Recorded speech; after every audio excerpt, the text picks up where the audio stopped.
കുടിവെള്ളമെത്തി സന്തോഷത്തോടെ ചേപ്പലക്കോട് നിവാസികൾ. വടക്കാഞ്ചേരി നഗരസഭയിലെ 16-ാം ഡിവിഷൻ അകമലയിൽ ഉൾപ്പെടുന്ന ചേപ്പലക്കോട് നിവാസികളാണ് കുടിവെള്ളമില്ലാത്തതിനാൽ ഏറെ ദുരിതമനുഭവിച്ചിരുന്നത്. സാമ്പത്തികമായി പിന്നോക്കം നിൽക്കുന്ന 10ഓളം കുടുംബങ്ങളാണ് ചേപ്പലക്കോട് പട്ടയഭൂമിയിൽ നല്ലൊരു വഴിയോ വെള്ളമോ ഇല്ലാതെ പതിറ്റാണ്ടുകളായി ഏറെ ദുരിതത്തിൽ കഴിയുന്നത്. ഇവരുടെ നിസ്സഹായാവസ്ഥ ഈ മാസം ആദ്യവാരം മീഡിയ പുറം ലോകത്തെ അറിയിച്ചിരുന്നു. അതേ തുടർന്ന് പഴയകാലത്ത് പട്ടയഭൂമിയിൽ താമസിച്ചിരുന്ന മുൻ മുണ്ടത്തിക്കോട് പഞ്ചായത്ത് പ്രസിഡന്റും നിലവിൽ വടക്കാഞ്ചേരി നഗരസഭാ കൌൺസിലറുമായ ശ്രീ കെ ടി ജോയ് 30,000 രൂപ ചെലവഴിച്ച് ഉൾവനത്തിൽ കൊടികുത്തി കുന്നിനു ചുവടെയുള്ള ഇല്ലിച്ചാട്ടത്തിലെ നീരുറവയിൽ നിന്നും PVC പൈപ്പിട്ട് ചേപ്പലക്കോട് പ്രദേശത്തേക്ക് വെള്ളമെത്തിക്കുകയായിരുന്നു. കുടിവെള്ളമെത്തിയതോടെ ഏറെ സന്തോഷത്തിലാണ് പട്ടയഭൂമിയിലെ ജനങ്ങൾ. പദ്ധതിയുടെ ഉദ്ഘാടനം വടക്കാഞ്ചേരി മണ്ഡലം കോൺഗ്രസ് പ്രസിഡന്റ് AS ഹംസയുടെ അധ്യക്ഷതയിൽ നഗരസഭാ പ്രതിപക്ഷ നേതാവ് K അജിത് കുമാർ നിർവഹിച്ചു. നമ്മുടെ ചേപ്പലക്കോട് വടക്കാഞ്ചേരി നഗരസഭയുടെ ഏറ്റവും ഉയർന്ന പ്രദേശമാണ് ചേപ്പലക്കോട്. കുടിവെള്ളത്തിനായിട്ട് ഇത്രയും വലിയ കുന്ന് ഇറങ്ങി ഏകദേശം 1 കിലോമീറ്ററിലധികം താഴ്ത്തു പോയാലാണ് ഇവിടെ അതിരൂക്ഷമായ വേനൽക്കാലത്ത് കുടിവെള്ളം എത്തുക. നമ്മുടെ കൗൺസിലറായ പ്രിയപ്പെട്ട ജോയേട്ട അദ്ദേഹത്തിൻ്റെ ജന്മനാടാണ്.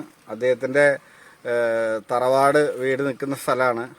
ഈ പ്രദേശത്ത് നിരന്തരം വന്നപ്പോൾ ഇവരുടെ ബുദ്ധിമുട്ട് മനസ്സിലാക്കിയാണ് തൊട്ടപ്പുറത്തെ കാട്ടിനുള്ളിലെ ചോലയിൽ നിന്നും ഗ്രാവിറ്റി രീതിയിൽ പൈപ്പിട്ട് ഇവിടെ വെള്ളം എത്തിച്ചിരിക്കുകയാണ്.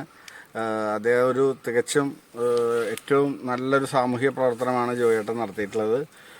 സ്വന്തം കയ്യിലെ പണം ഉപയോഗിച്ച നഗരസഭയുടെ പണം അല്ലെങ്കിൽ മറ്റെന്തെങ്കിലും പണമല്ല, സ്വന്തം കയ്യിലെ പണം ഉപയോഗിച്ചിട്ടാണ് ഈ പ്രവൃത്തി ചെയ്ത്. അതിന് ജോയേട്ടനെ അഭിനന്ദിക്കണം. ഔപചാരികമായി ഈ കുടിവെള്ള പദ്ധതി ഉദ്ഘാടനം ചെയ്തതായിട്ട് ഞാൻ അറിയിക്കുന്നു. കൗൺസിലർമാരായ KT ജോയ്, നിജി ബാബു, ബിജീഷ് ഭാസ്കർ, ജോയൽ മഞ്ഞില എന്നിവരും നാട്ടുകാരായ തിരുമേനി വാഴപ്പറമ്പിൽ, സാബു, കുമാരൻ തുടങ്ങിയവരും ചടങ്ങിൽ സന്നിഹിതരായിരുന്നു. കുടിവെള്ളക്ഷാമത്തിൽ ഏറെ വലഞ്ഞിരുന്ന ബാബു ചേപ്പലക്കോട് ചടങ്ങിന് നന്ദി രേഖപ്പെടുത്തി. ഞങ്ങളുടെ ചേപ്പലക്കോട് 16-ാം ഡിവിഷനിലെ കുറച്ച് ജനങ്ങൾ ഞങ്ങൾക്ക് വെള്ളത്തിൻ്റെ ബുദ്ധിമുട്ടുണ്ടായിരുന്നു. അത് താൽക്കാലികമായി നമ്മുടെ മുനിസിപ്പാലിറ്റി കൗൺസിലറായ KT ജോയ് ചേട്ടനും ഞങ്ങൾക്ക് പൈപ്പ് മേടിച്ച് തന്ന് 25,000 രൂപ മുടക്കി ഇതിട്ട് തന്ന് ഓപ്പൺ ചെയ്ത് തന്നതിന് വളരെ നന്ദിയുണ്ട്.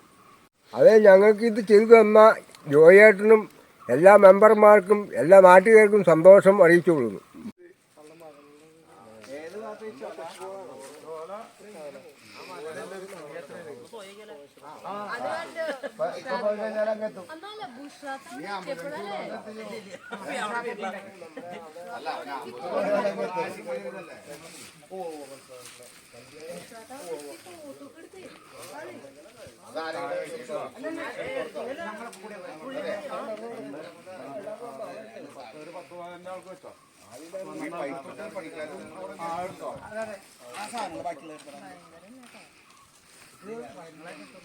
ജോയേട്ടാ